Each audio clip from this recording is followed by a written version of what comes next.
Welcome to Deepika mom kitchen. ಎಲ್ಲರಿಗೂ ನಮಸ್ಕಾರ. ನಾನು ಪವಿತ್ರ. ಇವತ್ತಿನ ರೆಸಿಪಿ ನೀರು ದೋಸೆನ ಮನೆಯಲ್ಲೇ ಸಿಂಪಲ್ಲಾಗಿ ಹೇಗೆ ಮಾಡ್ಕೊಳ್ಳೋದು ಅಂತ ನೋಡೋಣ. ಅದಕ್ಕೂ ಮುಂಚೆ ಯಾರೆಲ್ಲ ನಮ್ಮ ಚಾನಲ್ನ ಹೊಸದಾಗಿ ನೋಡ್ತಾ ಇದ್ದೀರಾ ಪ್ಲೀಸ್ ಸಬ್ಸ್ಕ್ರೈಬ್ ಮಾಡ್ಕೊಳ್ಳಿ, ಬೆಲ್ ಬಟನ್ನ ಕ್ಲಿಕ್ ಮಾಡೋದನ್ನ ಮರಿಬೇಡಿ. ವಿಡಿಯೋನ ಮಧ್ಯೆ ಸ್ಕಿಪ್ ಮಾಡಬೇಡಿ, ಫುಲ್ ವಿಡಿಯೋನ ನೋಡಿ ನಮ್ಮ ಚಾನಲ್ಗೆ ಸಪೋರ್ಟ್ ಮಾಡಿ. ನೀರು ದೋಸೆ ಅಂತೂ ತುಂಬಾ ಸಿಂಪಲಾಗಿ ಮಾಡ್ಕೊಳ್ಬೋದು, ಬೆಳಿಗ್ಗೆ ತಿಂಡಿಗೆ ಕ್ವಿಕ್ಕಾಗಿ ಆಗುತ್ತೆ. ಬನ್ನಿ ಆಗಿದ್ರೆ ನೀರು ದೋಸೆನ ಹೋಟೆಲ್ ಸ್ಟೈಲಲ್ಲಿ ಮನೇಲಿ ತುಂಬ ಸಿಂಪಲ್ಲಾಗಿ ಈಸಿಯಾಗಿ ಹೇಗೆ ಮಾಡ್ಕೊಳ್ಳೋದು ಅಂತ ನೋಡೋಣ. ಮೊದಲು ನಾನು ಅಕ್ಕಿನ ನೆನೆಸಿಟ್ಕೊಂಡಿದ್ದೆ. ಅಕ್ಕಿನ 1 ಕಪ್ ಆಗುವಷ್ಟು ತೊಗೊಂಡಿದ್ದೀನಿ. ನೋಡ್ತಾ ಇರ್ಬೋದು, ನಾನು ಇದನ್ನು ರೇಷನ್ ಅಕ್ಕಿನೇ ತೊಗೊಂಡಿದ್ದೀನಿ. ರೇಷನ್ ಅಕ್ಕಿಲೇ ನಾವು ದೋಸೆಗಳನ್ನ ಮಾಡಿದ್ರೆ ತುಂಬಾ ಚೆನ್ನಾಗಿ ಬರುತ್ತೆ, ಅದಕ್ಕೋಸ್ಕರ ರೇಷನ್ ಅಕ್ಕಿನೇ ತೊಗೊಂಡಿದ್ದೀನಿ. ಚೆನ್ನಾಗಿ ವಾಶ್ ಮಾಡಿ ಒಂದು 4 ಅವರ್ ನೆನೆಸಿಟ್ಕೊಂಡಿದ್ದೆ. 4 ಅವರ್ ನೆನೆಸ್ಕೊಂಡ್ರೆ ಸಾಕು, ನೀರು ದೋಸೆ ಪರ್ಫೆಕ್ಟಾಗಿ ರೆಡಿ ಆಗುತ್ತೆ. 1 ಕಪ್ ಅಕ್ಕಿ ಮತ್ತು ಒಂದು ಅರ್ಧ ಕಪ್ಪಷ್ಟು ಹಸಿ ತೆಂಗಿನಕಾಯಿ ತುರಿನ ತೊಗೊಂಡಿದ್ದೀನಿ. ಈ ತೆಂಗಿನಕಾಯಿ ತುರಿ ಹಾಕೋದ್ರಿಂದ ನೀರು ದೋಸೆ ಅಂತೂ ತುಂಬಾ ಚೆನ್ನಾಗಿ ಬರುತ್ತೆ, ಅದಕ್ಕೋಸ್ಕರ ತೆಂಗಿನಕಾಯಿ ತುರಿನ ಹಾಕ್ಕೊಂಡಿದ್ದೀನಿ.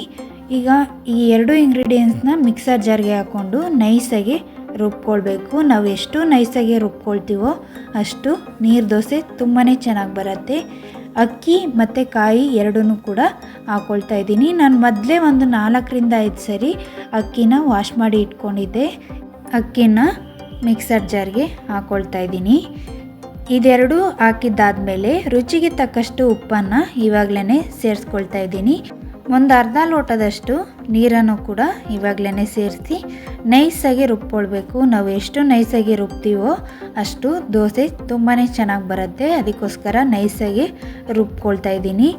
ನಾನು ಮಿಕ್ಸಿಲಿ ರುಬ್ಕೊಂಡಿದ್ದೀನಿ. ನಿಮ್ಮ ಹತ್ರ ಗ್ರೈಂಡರ್ ಇದ್ದರೆ ಗ್ರೈಂಡರಲ್ಲೂ ಕೂಡ ರುಬ್ಕೊಳ್ಬೋದು. ಇವಾಗ ರುಬ್ಬಿದ್ದೆಲ್ಲ ಆಗಿದೆ, ಒಂದು ಬೌಲ್ಗೆ ಶಿಫ್ಟ್ ಮಾಡ್ಕೊಳ್ತಾ ಇದ್ದೀನಿ. ನೋಡ್ತಾ ಇರ್ಬೋದು. ಇವಾಗ ಬೌಲ್ಗೆ ಹಾಕ್ಕೊಂಡಿದ್ದಾದಮೇಲೆ ನೀರನ್ನು ಸೇರಿಸ್ಕೊಳ್ತಾ ಇದ್ದೀನಿ. ಮಿಕ್ಸರ್ ಜಾರ್ಗೆ ಸ್ವಲ್ಪ ನೀರನ್ನು ಸೇರಿಸಿ ಆ ನೀರನ್ನು ಕೂಡ ಹಾಕ್ಕೊಂಡಿದ್ದೀನಿ. ನೋಡ್ತಾ ಇರ್ಬೋದು ನಾನು ಯಾವ ರೀತಿ ಮಿಕ್ಸ್ ಮಾಡ್ಕೊಳ್ತಾ ಇದ್ದೀನಿ ಅಂತ. ನೀರೆಲ್ಲ ಹಾಕಿದ್ದಾದಮೇಲೆ ನಾವು ತಿಕ್ನೆಸ್ನ ನೋಡ್ಕೊಳ್ಬೇಕು. ಆದಷ್ಟು ತೆಳುವಾಗೇ ಮಾಡ್ಕೊಂಡಿರಬೇಕು, ದೋಸೆ ಆವಾಗ ಪರ್ಫೆಕ್ಟಾಗಿ ಬರುತ್ತೆ. ನೋಡ್ತಾ ಇರ್ಬೋದು ನಾನು ಯಾವ ರೀತಿ ಮಾಡ್ಕೊಂಡಿದ್ದೀನಿ ಅಂತ. ಸೌಟಲ್ಲಿ ತೋರಿಸ್ತಾ ಇದ್ದೀನಿ ನೋಡಿ, ಹಿಂದೆ ಈ ರೀತಿ ಒಂದು ಲೇಯರ್ ಇದ್ದರೆ ಸಾಕು, ಆವಾಗ ಪರ್ಫೆಕ್ಟಾಗಿ ರೆಡಿಯಾಗಿರುತ್ತೆ ಹಿಟ್ಟು. ಇವಾಗ ಸ್ಟವ್ ಮೇಲೆ ದೋಸೆ ತವಾನ ಇಟ್ಕೊಂಡಿದ್ದೀನಿ. ಇವಾಗ ಒಂದು ಸೌಟ್ ಹಿಟ್ಟನ್ನು ಹಾಕಿ ತವಾನ ಈ ರೀತಿ ಸರ್ಕಲ್ ಮಾಡಿದ್ರೆ ಸಾಕು, ನಮಗೆ ನೀರು ದೋಸೆ ಪರ್ಫೆಕ್ಟಾಗಿ ರೆಡಿಯಾಗಿರುತ್ತೆ. ಅಥವಾ ನೀವು ಸೌಟಲ್ಲೇ ಕೂಡ ನೀರು ದೋಸೆ ಥರ ಹಾಕ್ಕೊಳ್ಬೋದು. ಮೇಲ್ಗಡೆ ಸ್ವಲ್ಪ ತುಪ್ಪ ಅಥವಾ ಎಣ್ಣೆನ ಹಾಕ್ಕೊಳ್ಬೋದು. ನಾನಿಲ್ಲಿ ತುಪ್ಪನ ಬಳಸಿದ್ದೀನಿ. ನೋಡ್ತಾ ಇರ್ಬೋದು, ತುಪ್ಪ ಹಾಕೋದ್ರಿಂದ ತುಂಬಾ ಚೆನ್ನಾಗಿ ಬರುತ್ತೆ ಟೇಸ್ಟು, ಅದಕ್ಕೋಸ್ಕರ ತುಪ್ಪನ ಸೇರಿಸ್ಕೊಂಡಿದ್ದೀನಿ. ನೋಡಿ ಎಷ್ಟು ತೆಳುವಾಗಿ ಬಂದಿದೆ ಅಂತ.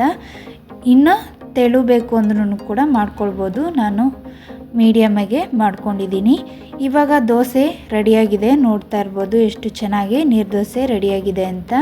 ನಾನು ಎಲ್ಲ ದೋಸೆಗಳನ್ನು ಇದೇ ರೀತಿ ಮಾಡ್ಕೊಳ್ತಾ ಇದ್ದೀನಿ. ನಾವು ಎಷ್ಟು ತೆಳು ಬೇಕೋ ಅಷ್ಟು ತೆಳುನ ಮಾಡ್ಕೊಳ್ಬೋದು. ಇನ್ನು ಸ್ವಲ್ಪ ನೀರು ಹಾಕಿ ಇನ್ನು ತೆಳುವಾಗಿನೂ ಕೂಡ ಮಾಡ್ಕೊಳ್ಬೋದು. ಇವಾಗ ಈ ದೋಸೆನೂ ತೆಗ್ದು ತೋರಿಸ್ತಾ ಇದ್ದೀನಿ ನೋಡಿ, ಉಲ್ಟಾ ಮಾಡಿನೂ ತೋರಿಸ್ತಾ ಇದ್ದೀನಿ.